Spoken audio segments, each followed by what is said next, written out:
Sebelum kalian menyaksikan video ini, silakan tekan tombol subscribe dan aktifkan lonceng notifikasinya agar tidak ketinggalan info menarik lainnya.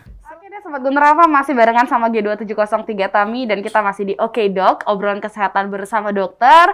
Kali ini kita nggak barengan sama dokter Sobat Guntur, tapi barengan sama Kak Eka, salah satu ahli gizi yang ada di Singaraja ya.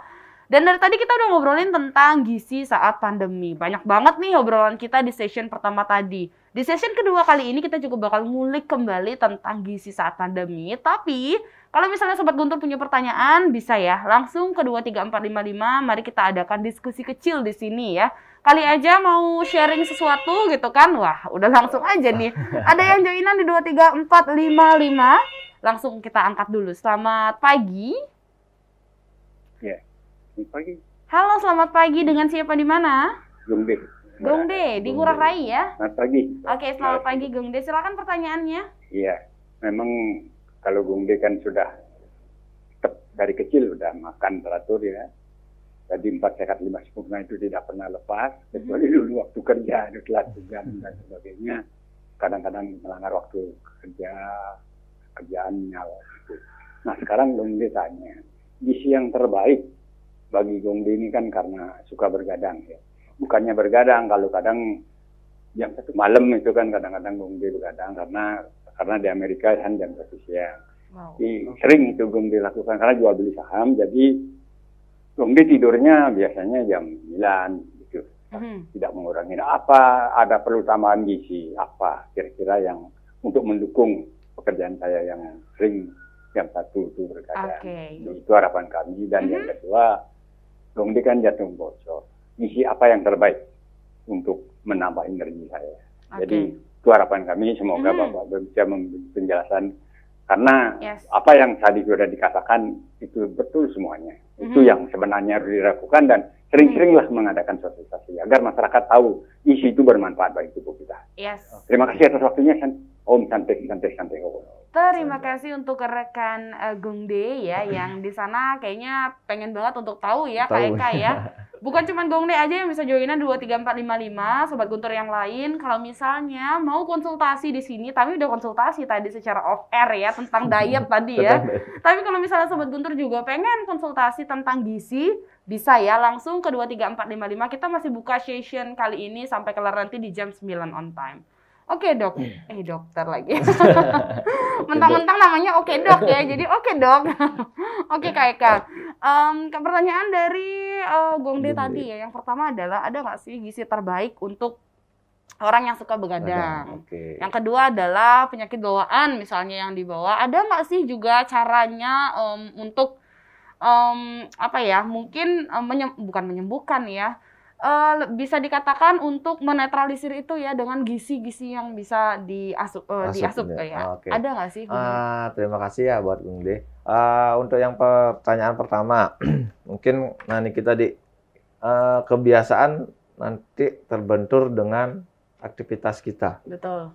Jadi misalnya Kak Tami bilang, aktivitas saya seperti ini, jam istirahat seperti ini. Padahal udah lewat. Iya. Nah, kalau buat Gongde ini tadi lebih cenderung atau lebih recommended yang dari bidang gizi menyarankan pertama jaga asupan dulu. Nah, kalau begadang itu kan sebenarnya perlu energi yang lebih.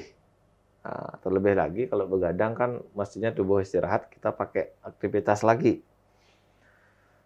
Saya lebih menyarankan pertama pola makannya untuk Gongde diatur dulu, istilahnya pola makannya biar bagus. Yang kedua kombinasinya usahakan cari bahannya itu yang segar. Jangan cari yang fast food. Yang segar mungkin nanti terkendala, saya ngolahnya agak susah. Nggak apa-apa. Tapi asupannya yang istilahnya vitamin mineralnya yang kita cari biar masih bagus. Jadinya tetap kombinasinya itu kita mainkan, efek bagi tubuh juga lebih bagus. Memang di samping pola, yang selanjutnya ada yang namanya air putih. Jangan lupa. Jangan pakai topping lain. Misalnya, mohon maaf yang tidak menyebut merek, mungkin minuman berenergi, pakai kopi atau teh tuh. Nah, minuman berenergi ataupun kopi atau teh ini kan punya zat lain. Contoh mungkin yang paling sering kita iklim orang Indonesia itu kopi sama teh. Ini sama-sama mengandung zat tanin dia. Zat tanin ini dia menghambat penyerapan. Makanya boleh dibilang kalau orang yang suka ngopi bisa mungkin tahan dia tidak makan 1 hari.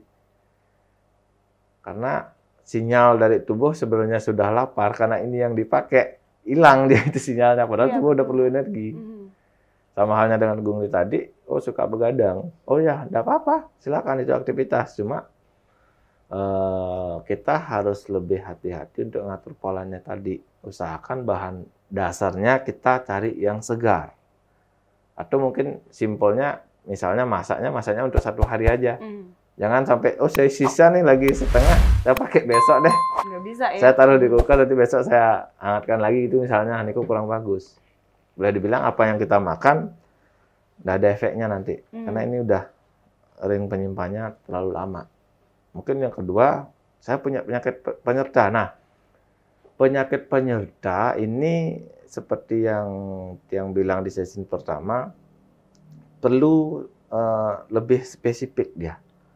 Tetap kok bisa aktivitas seperti biasa, tapi perlu pemanduan lebih spesifik, perlu ukur dulu deh berapa kebutuhan dalam sehari, karena kalau kita ngitung kebutuhan dalam sehari dalam bentuk kilokalori, ada berbagai aktivitasnya berapa persen, pola makannya segimana, berat badannya segimana, tinggi badannya segimana. Artinya dengan kombinasi ini baru kita ketemu kilokalorinya. Dari kilokalori ini baru kita bagi.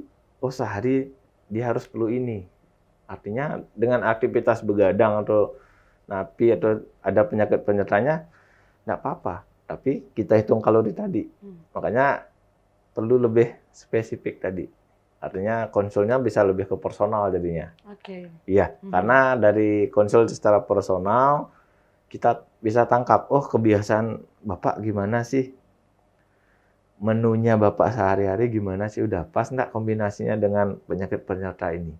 Kalau memangnya istilahnya kurang pas, ya bisa kita geser sedikit dalam artian polanya pasien atau Bapaknya jalan, aktivitasnya juga jalan, terapinya juga jalan. Jadi kita cari jalan tengahnya. Betul. Mungkin lebih spesifik, Pak Gung De bisa, atau ke sana aja deh, ke klinik sahabat boleh. Ayo kita ngobrol di sana. Bisa deh keluar semua undang-undangnya. Ya, betul. Nanti di sana lebih spesifik, kita bisa lebih plong jadinya.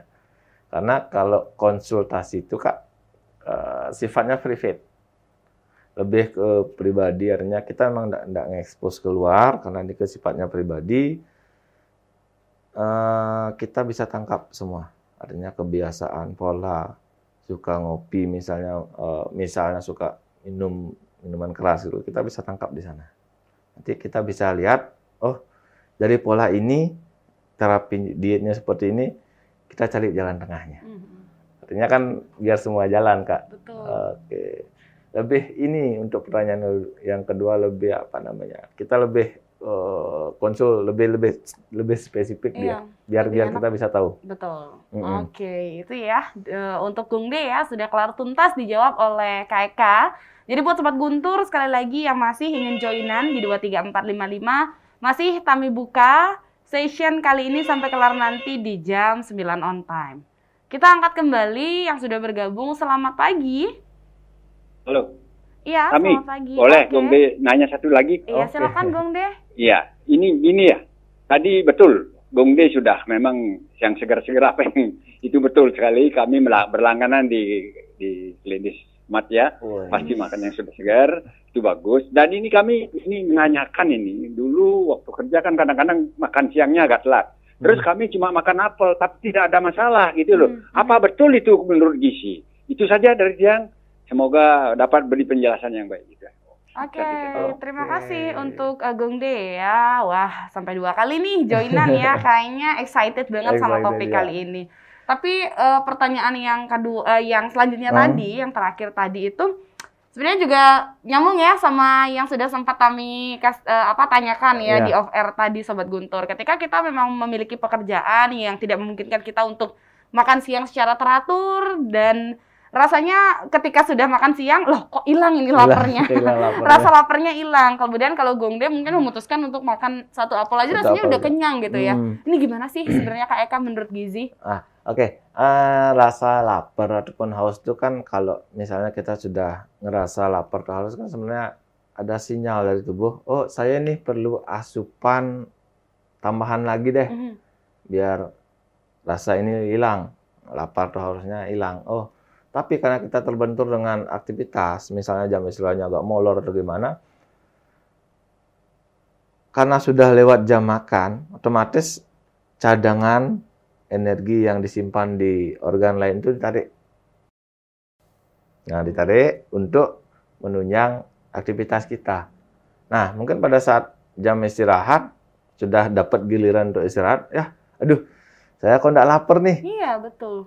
Mungkin makan satu ini cukup, karena cadangan energi yang lain, yang dulunya disimpan di jaringan lain itu udah ditarik untuk backup di dalam. Nah, cuma kalau kebiasaan seperti ini berlangsung secara terus-menerus, nanti ke depan memang efeknya kurang bagus. Nah, lebih lagi misalnya, udah jam makan siangnya molor, mungkin lewat sampai jam 1, sampai jam 2, kita plus nggak sarapan pagi. Nah, ini tambah lagi jadinya. Sebenarnya sarapan itu yang harus katanya Kak Eka ya. Sarapan pagi, nah anggap dah mungkin kita tidur normal Kak ya. Jam 9, jam 10, mungkin sekitar 8 jam sampai pagi itu kan tubuh kosong. Pengeluaran racun, toksin, dan lain sebagainya. Sebenarnya yang paling simpel, baru bangun pagi, belum ngapa-ngapain, air putih dulu deh. Air putih, habis itu sebelum aktivitas, sempetin dikit untuk sarapan.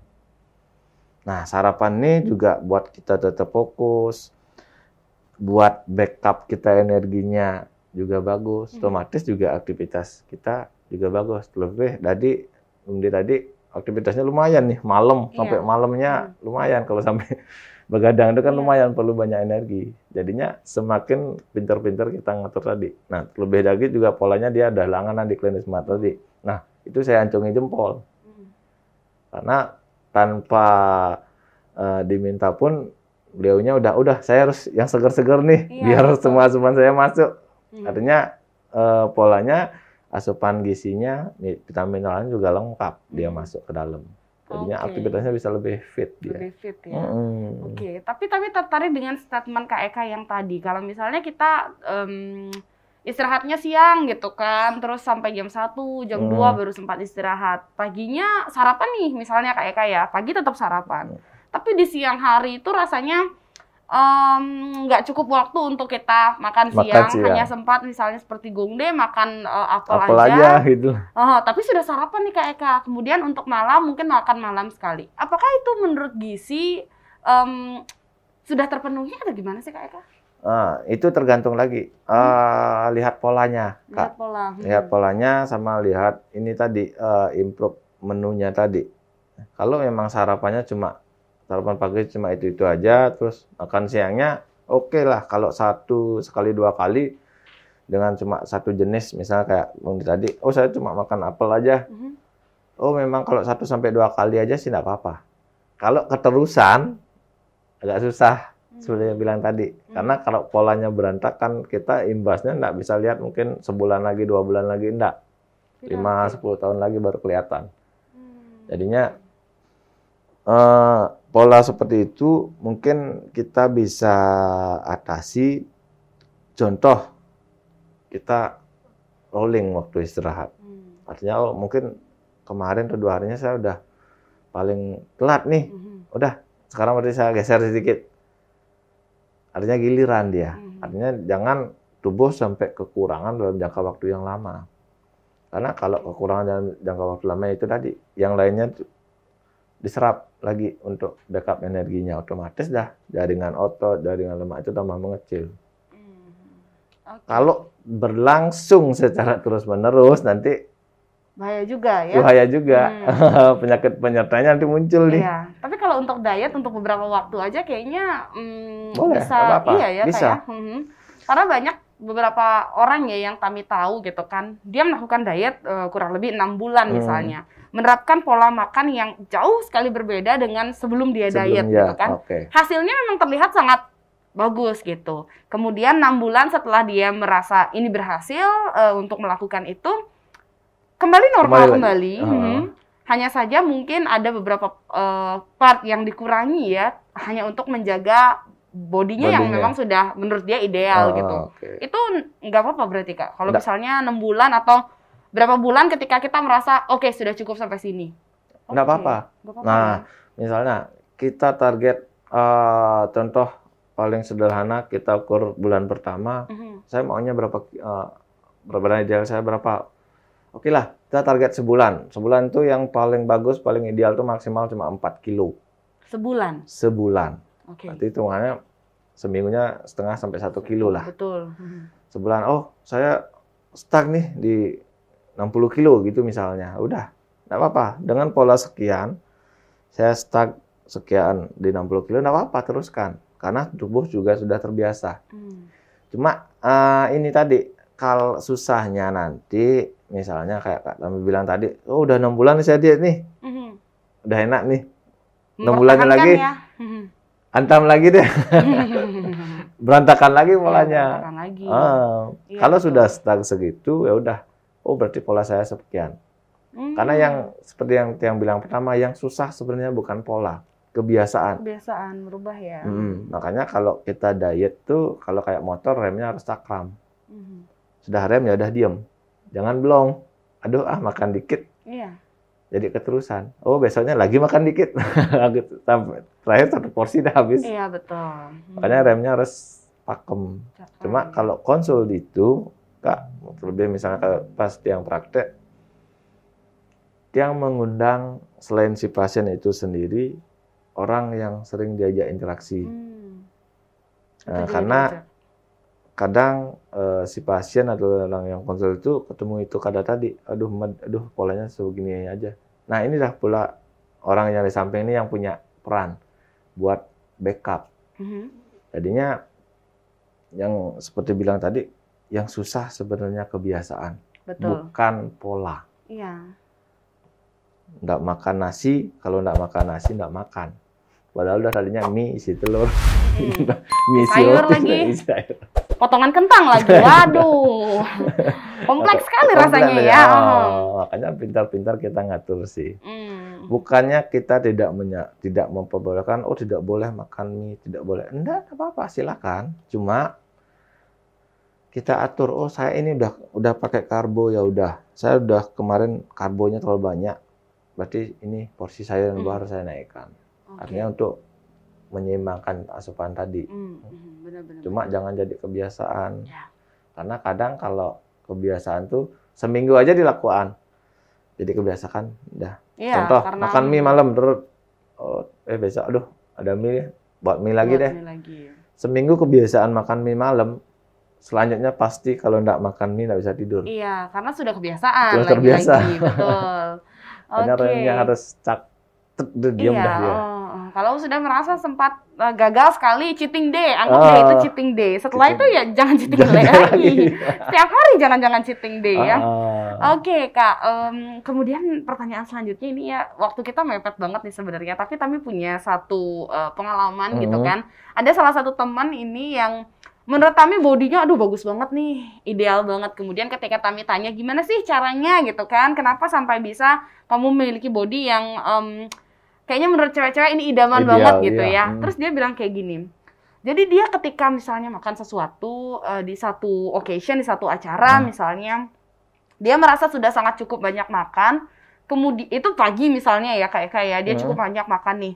Terus dia tuh ngerasa kayak ini Kak, mempunyai sirine di dalam dirinya sendiri. Oh tadi pagi udah makan banyak banget nih, sekarang berarti aku cuma boleh makan misalnya buah aja deh gitu, atau misalnya sore harinya salad aja deh gitu. Itu jadi untuk satu hari ketika dia sudah makan karbo, dia memperbolehkan dirinya untuk makan itu, tapi 1 kali aja. Kemudian di saat siang ataupun sorenya bahkan dia kadang nggak deh, nggak usah makan deh karena tadi pagi udah banyak banget makannya. Itu gimana sih Kak? Sebenarnya bener nggak sih? Makannya ngerapel ya? Iya, ngerapel. Jadi kalau enggak, tadi udah makan banyak nih, atau misalnya hari ini aku makannya udah boleh deh bebas, tapi besok aku makannya dikit aja.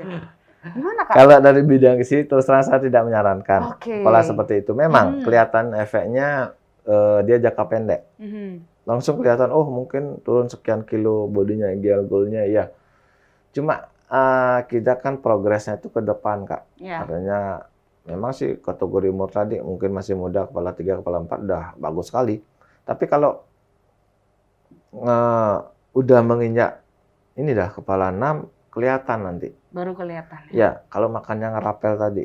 Contoh, mungkin di rumah yang ada, dia mungkin masih muda karena dia aktivitasnya di kerjanya outdoor, jadi dia makannya ngerapel. Pagi dia makan banyak sekali. Dia biar siangnya nggak bawa bekal. Artinya pulang kerja di rumah makan. Masih ada cadangan gitu ya masih pikirannya cadangan. untuk Iya, siang memang ya. bisa dia. Umur masih muda, tapi menginjak umur kepala 6, kepala 5, 55 ke atas lah. Kelihatan dia kadar gulanya naik turun. Karena makannya ngerapel tadi. Makanya polanya tadi, terus terang dari bidang gizi, yang tidak menyarankan apalagi terlebih pakai obat. Nah, dia angkat tangan. Kalau diet lebih menyarankan saya ngatur porsi, kombinasinya lengkap. Karena makan ngerapel tadi itu kita lihat itu dah tadi efeknya tuh jangka panjang. Karena kita progres kalau diet tuh enggak bisa kita lihat jangka pendek.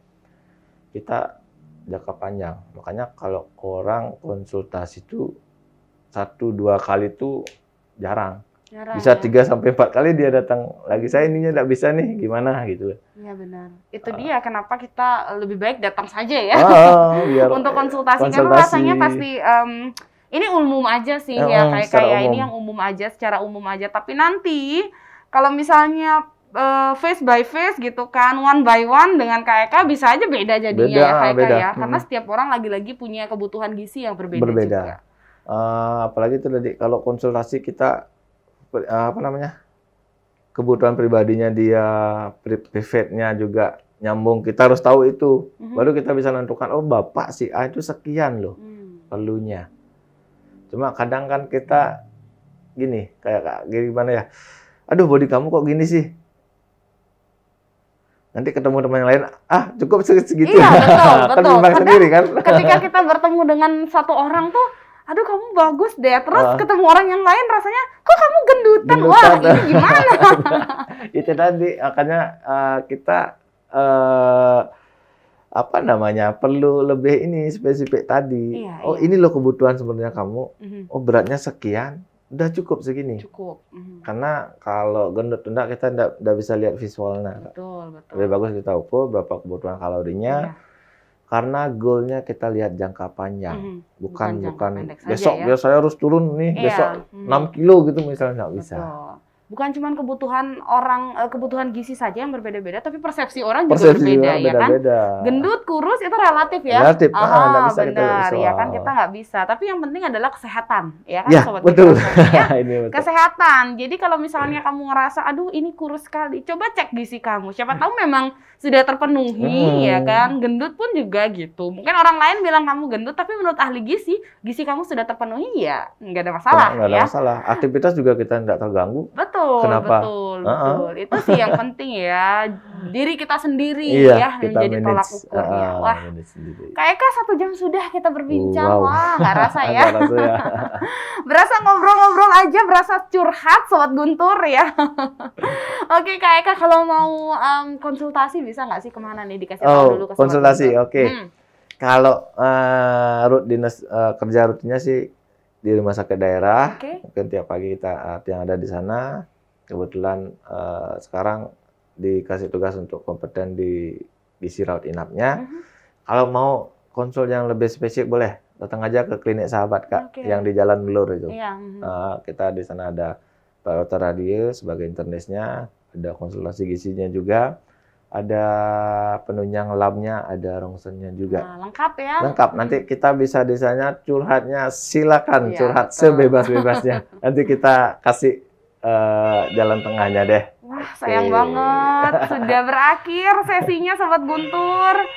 Mohon maaf sekali ya untuk yang baru saja bergabung di 23455. Sudah jam 9 tepat, sudah 1 jam sudah kita berbincang barengan sama Kak Eka ya selaku ahli gizi. Nanti kalau misalnya Sobat Guntur pengen curhat lagi, mungkin sudah dikasih tahu tadi ya. Langsung aja datang ke Klinik Sahabat, Sobat Guntur bisa konsultasi di sana secara pribadi ya.